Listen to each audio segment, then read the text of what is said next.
Code படம் release ஆகி ஒரு வாரம் தான் ஆச்சு. ஆனால் அதுக்குள்ளே தளபதி 69ஓட அப்டேட் வந்துருச்சு. கேவின் ப்ரொடக்ஷன்ஸோட ட்விட்டர் பக்கத்தில் தளபதி 69ஓட ஒரு ஃபர்ஸ்ட் மூவி போஸ்ட் வந்து விட்டுருக்காங்க. அதில் வினோத் அந்த படத்தை இயக்க போறாருன்றது தெரியுது. அது மட்டும் இல்லாமல் அனிருத் தான் மியூசிக்கல் பண்ண போறாரு. வெங்கட் கே நாராயணன் தான் ப்ரொடியூஸ் பண்ண போகிறாங்க. இது அடுத்த வருஷம், அதாவது 2025 அக்டோபரில் ரிலீஸ் ஆகுன்ற மாதிரி போட்டிருக்காங்க.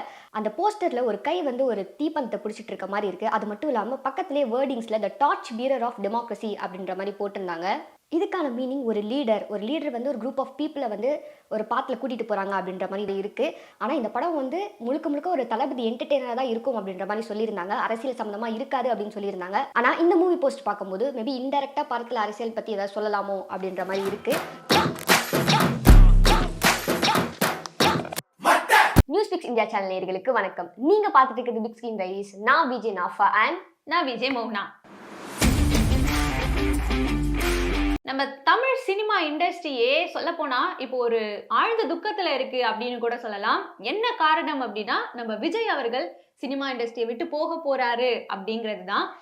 இல்ல கண்ணு கலங்குது, அழுவுல சார், இல்ல வந்துடுச்சு, சாரி அழுவுடா, எரும மாடு அழுவுடா.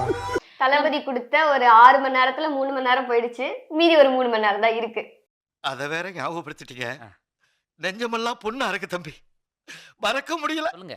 எஸ், இன்னும் அந்த 3 மணி நேரம் தான் இருக்கே அப்படின்னு சொல்லி ரசிகர்கள் எல்லாம் இப்பவே ரொம்ப மன உளைச்சல்ல, கஷ்டத்துல, சோகத்துல இருக்காங்க அப்படின்னு கூட சொல்லலாம். நம்ம விஜய் அவர்கள் ஆரம்பத்துல, அதாவது அவரோட ஒரு 10 படம் வரைக்கும் அவரோட அப்பா எஸ்பி சந்திரசேகர் இருக்காருல்ல, அவரோட டைரக்ஷன்ஸ்ல தான் படம் நடிச்சிட்டு இருந்தாரு. அதுக்கு அப்புறமா தான் அவர் வந்து தனியா படங்கள் நடிக்க ஆரம்பிச்சாரு. மற்ற டைரக்டர்ஸோட படத்துல நடிக்க ஆரம்பிச்சாரு. வெற்றி அப்படிங்கிற படத்துல ஒரு சைல்டு ஆர்டிஸ்டா சினிமா இண்டஸ்ட்ரிக்குள்ள வந்தவர் தான் நம்ம விஜய் அவர்கள்.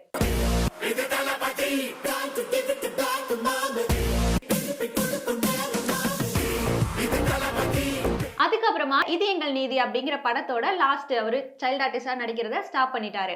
1992ல நாளைய தீர்ப்பு அப்படின்ற படத்துல தான் நம்ம விஜய் அவர்கள் ஒரு ஹீரோவா சினிமா இண்டஸ்ட்ரிக்குள்ள டெபியூவா அதுதான் பண்றாரு. எஸ், அது நம்ம எல்லாருக்குமே தெரிஞ்ச விஷயம் தான். பட் அதுக்கப்புறம் ரிலீஸ் ஆன நிறைய படங்கள் அவருக்கு வந்து அவ்வளோ ஃபேம் ஆகல, அவ்வளோ சக்சஸ்ஃபுல்லா போகல அப்படின்னு கூட சொல்லலாம். வாய் கிழிச்சிரும், புரியுதா? எல்லாருக்குமே நம்மளை பிடிச்சி போச்சுன்னு வைங்களேன், அப்புறம் லைஃப் போர் அடிச்சிடாது. கொஞ்சம் பேருக்காவது நம்மளை பிடிக்காம இருந்தால் தான் லைஃப் ஒரு மாதிரி ஜாலியாக இருக்கும், இன்ட்ரெஸ்ட். 1996ல வந்த பூவே உனக்காக படம் தான் அவர் வந்து சூப்பர் டூப்பர் ஹிட் கொடுத்த ஃபர்ஸ்ட் படம் அப்படின்னு கூட சொல்லலாம். அந்த படம் ரொம்பவே ஃபேமஸா இருந்தது. இப்ப இருக்கக்கூடிய 2K கிட்ஸ் கூட அந்த படத்தை வந்து ரசிச்சு பார்க்கக்கூடிய விதமா அதோட அந்த கிளைமேக்ஸ் சீன்ல தான் அந்த அந்த அவங்களோட லவ் அவங்க ஏத்திருந்தா கூட மேபி அது அந்த அளவுக்கு ரொம்ப நார்மலான படம் மாதிரியா இருக்கும். பட் ஒரு செடி ஒரு ஃப்ளவர் அப்படின்னு, பட் வாரிஸ்லயே அது வந்து பிச்சா ஒட்டிக்கலாம் அப்படின்ற மாதிரி மாத்திட்டாங்க. பட் இருந்தாலும் கடைசியா அப்போ அந்த காலகட்டத்துக்கு அந்த படம் வந்து புதுசா இருந்தது, நல்லா இருந்தது.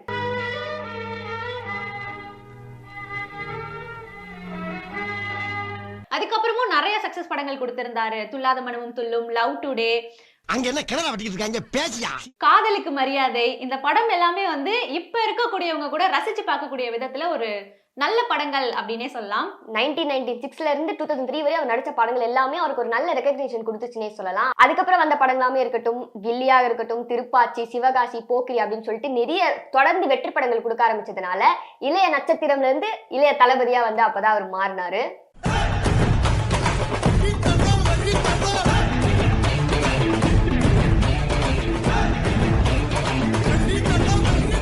அவர் வந்து சினிமால ஒர்க் பண்ணாரு, நிறைய ஒர்க் பண்ணிருக்காரு இல்லையா? அவர் பண்ண ஒர்க்குக்காக அவருக்கு நிறைய ரெகக்னேஷன்ஸும் கிடைச்சிருக்கு. அவர் வந்து தமிழ் பிலிம் இண்டஸ்ட்ரியோட பெஸ்ட் ஆக்டர் அப்படின்னு சொல்லி நிறைய அவார்ட்ஸ் வாங்கியிருக்காரு.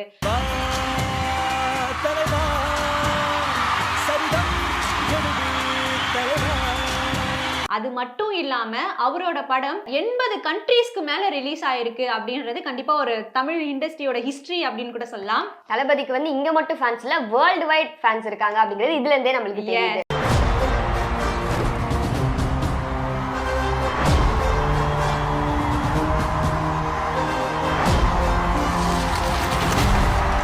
அவர் இந்த அவார்ட்ஸ் வாங்கினாரு, இண்டஸ்ட்ரியில இருந்தாரு, அதெல்லாம் ஒரு பக்கம் இருந்தாலும் அவர் சோஷியல் சர்வீஸ் பண்றது அப்படின்றத 2007ல இருந்தே ஸ்டார்ட் பண்ணிட்டாரு அப்படின்னு தான் சொல்லி ஆகணும். 2007 அவரோட பர்த்டே அப்போ எக்மோர்ல புதுசா பிறந்த குழந்தைங்க இருக்காங்க இல்லையா, அந்த குழந்தைங்களுக்குலாம் தங்க மோதிரத்தை கொடுத்து அவரோட பர்த்டேவை செலிப்ரேட் பண்ணியிருக்காரு. அதே மாதிரி விஜய் நற்பணி இயக்கத்திலையும் எத்தனையோ இடங்கள்ல அவரோட பர்த்டேவை ஒரு சோஷியல் காஸ்க்காக தான் அவரோட பர்த்டேவை செலிப்ரேட் பண்ணிட்டு இருக்காங்க. ஏற்கனவே வந்து தளபதி வந்து சின்ன சின்னதா இந்த மாதிரி பண்ணிட்டு இருக்கிறது இப்போ அரசியலுக்கு வந்து பெருசா மக்களுக்கு எல்லாருமே சேர்ந்து பண்ணலாம் அப்படின்ற ஒரு நோக்கத்துல தான் அரசியலுக்கே வராரு. ஸோ அந்த காரணத்தினாலதான் சினிமால இருந்து விலகிறதா வந்து சொல்லியிருக்காரு. ஏற்கனவே வந்து இப்ப கடைசி 2 படம் தான் நடிக்க போறேன்னு சொல்லி ஒரு படம் அதுல ரிலீஸ் ஆகி கோட் மாபெரும் வெற்றியை வந்து பார்த்துருச்சு.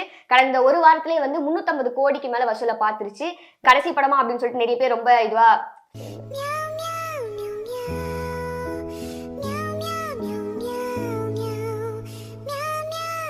விஜயோட கடைசி படம் இதுதான் அப்படின்னு சொல்லிட்டு நிறைய பேர் சொல்லிட்டு இருந்த நிலையில இது கடைசி படம் கிடையாது, தளபதி 69 வரப்போகுது அப்படிங்கிறது கன்ஃபார்ம் ஆயிடுச்சு. ஹெச் வினோத் தான் வந்து அந்த படத்தை இயக்குறாங்க. இதே தேட்டரில் அதே மாதிரி ஒரு செலிப்ரேஷன் யாருமே இது வரைக்கும் இந்த பார்த்ததாத மாதிரி ஒரு செலிப்ரேஷன் இங்கே நடக்கும். அது மட்டும் இல்லாம கேவன் ப்ரொடக்ஷன்ஸ் வந்து அவங்க ட்விட்டர் பக்கத்துல உன் ரத்தம் என் ரத்தம் வேறே இல்லை உதிரத்தின் விளைத்தாய அன்பின் சொல்லின்னு சொல்லிட்டு ஒரு கேப்ஷன்ல ஒரு ஓவர்வெல்மிங்கான ஒரு தளபதிக்கு ட்ரிபியூட் கொடுக்குற மாதிரி ஒரு வீடியோ போட்டிருக்காங்க. ஃபேன்ஸ் எல்லாம் அதை பார்த்துட்டு வேற லெவல்ல என்ஜாய் பண்ணிட்டு இருக்காங்க. அது இல்லாம ரொம்ப ஃபீல் பண்ணிட்டு இருக்காங்க. One last dance, one last டைம்ன்ற மாதிரி. ஏன்னா கடைசி ஒரு 3 மணி நேரம் தான். இதுக்கப்புறம் வந்து நம்ம வந்து தளபதியை வந்து அதை தியேட்டர்ல பார்க்க முடியாது, இந்த செலிப்ரேட் பண்ற கல்ச்சர்லாம் இதுக்கப்புறம் இருக்காது அப்படின்னு சொல்லிட்டு ஒரு பக்கத்துல தளபதி 69 வந்து வரப்போகுது அப்படிங்கிற சந்தோஷம் இருந்தாலும் அதுதான் லாஸ்ட் அப்படிங்கிற போது வந்து ஃபேன்ஸ் கிட்ட ரொம்பவே அது வருத்தம் தெரியுது. நண்பா, இதை நான் சொல்லியே ஆகணும். தேவையில்லாத விஷயத்துக்கெல்லாம் நம்ம ரியாக்ட் பண்ணிக்கிட்டு வேணாம். நம்ம வேலை நம்ம கடமையை செம்மையாக செஞ்சுட்டு போய்கிட்டே இருக்கணும். Kill them with your success, bury them with your smile. இதெல்லாம் நான் வந்து பேசுறது சொல்றது எங்கேயாவது எப்போவோ வாழ்க்கையில யூஸ்ஃபுல்லா இருந்தா எடுத்துக்கங்க, இல்லைன்னா விட்டுருங்க. நம்ம யாருமே எக்ஸ்பெக்ட் பண்ணிருக்க மாட்டோம் இல்லையா, அவரோட ஃபேன்ல இருந்து யாருமே எக்ஸ்பெக்ட் பண்ணல அவர் இவ்வளவு சீக்கிரமா தமிழ் இண்டஸ்ட்ரியை விட்டு போறாரு, அவர் இதுக்கப்புறம் நடிக்க மாட்டாரு அப்படின்றத நம்ம யாருமே எக்ஸ்பெக்ட் பண்ணிருக்க மாட்டோம். அப்கோர்ஸ் அவர் அரசியலுக்குள்ள வருவாரு அப்படின்றதையுமே நம்ம யாரும் எக்ஸ்பெக்ட் பண்ணல. அவர் ஒரு சர்ப்ரைஸா தான் அரசியலுக்குள்ள வந்தாரு. ஸோ அவர் அரசியலுக்குள்ள வந்த உடனேவே எல்லார்கிட்டயுமே ஒரு ஹோப் வர ஆரம்பிச்சிருச்சு, ஓகே அப்படின்னு சொல்லி. ஏன்னா அவர் வெறும் ஒரு ஆக்டரா இருக்கும்போது அவர் வந்து நிறைய சோஷியல் சர்வீஸ் பண்ணிட்டு இருந்தாரு. இப்போ அவர் ஃபுல்லா அரசியல்ல வந்து அதையே ஒரு வேலையா பார்க்க போறாரு அப்படின்னும் போது கண்டிப்பா எல்லார்கிட்டயுமே ஒரு புது ஹோப் இருக்கு அப்படின்னு சொல்லலாம். அட் த சேம் டைம் இதுக்கப்புறம் அவரோட படங்கள் வராதே, இதுக்கப்புறம் நம்ம அவரை ஸ்கிரீன்ல பார்க்க முடியாதே அப்படின்ற ஏக்கமும் அவரோட ஃபேன்ஸ் கிட்ட அதிகமாவே இருக்கு. நாம் ஒரு செயல் செஞ்சால் அது நமக்கு நல்லது நடந்தால் சந்தோஷம்தான். ஆனால் அதே செயல் நம்மளை சுற்றி இருக்கிறவங்களுக்கும் நல்லது நடந்தால் அதான் சரியானதும் கூட. இந்த மாதிரி சினிமா நியூஸ்க்காகவும் தளபதியோட லேட்டஸ்ட் அப்டேட்ஸ்க்காகவும் எங்க சேனலை ஃபாலோ பண்ணிக்கோங்க. இன்னொரு வீடியோ பார்க்கலாமா? தென் Bobby from Nafa and Vijay மோகனா. சிக்கிட்டு சிக்கிட்டு சிக்கிட்டு சிக்கிட்டு சிக்கிட்டு சிக்கிட்டு சிக்கிட்டு சிக்கிட்டு சிக்கிட்டு சிக்கிட்டு சிக்கிட்டு